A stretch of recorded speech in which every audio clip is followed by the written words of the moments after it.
And in our first ever MSNBC Telemundo Marist poll, we're taking the pulse of this country's growing Latino population, and a majority of adults and a large majority of Latinos tell us they approve of those executive actions. Joining me now to break down some of these numbers is NBC's senior political editor, Mark Murray. Mark, good morning. Hey, good morning, Jose. So how surprising was this MSNBC Telemundo Marist poll in terms of a majority of adults approving those actions?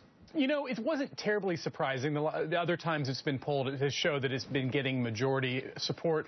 But one thing worth noting, Jose, and while this is such a controversial political topic, there's seen a tremendous back and forth between Democrats and Republicans on this issue.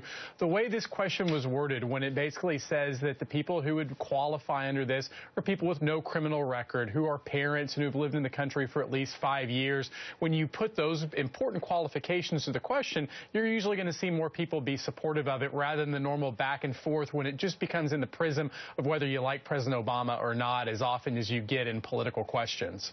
And looking to actual immigration reform, a pathway to citizenship, a priority for all adults, a large majority of Latinos. I was surprised, maybe a little bit, Mark, by the fact that a lot of people said that they would support immigration reform even if it included just the legalization and not a pathway to citizenship.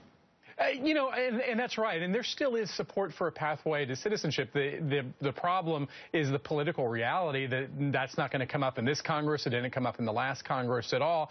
And one of the reasons you get into that question is whether this should be a priority. And yes, when you add up those who say this should be done now and maybe next year, you get about 65% of the country saying yes. But again, just 41% ended up saying that it should be a priority this year for this Congress as well as this president. And you kind of get the sense of, yes, people are supportive, but it's not something that they're actually really fighting for right now. And, Mark, so if immigration does not become a reality, who gets the blame for that? You know, the poll ended up showing, and this shouldn't be terribly surprising to viewers, a plurality of Americans blame the Republicans more, 43%. President Obama gets about a quarter of the blame, 26%, and 11% blame congressional Democrats. And so a lot of blame to go around, but again, the plurality directed at congressional Republicans.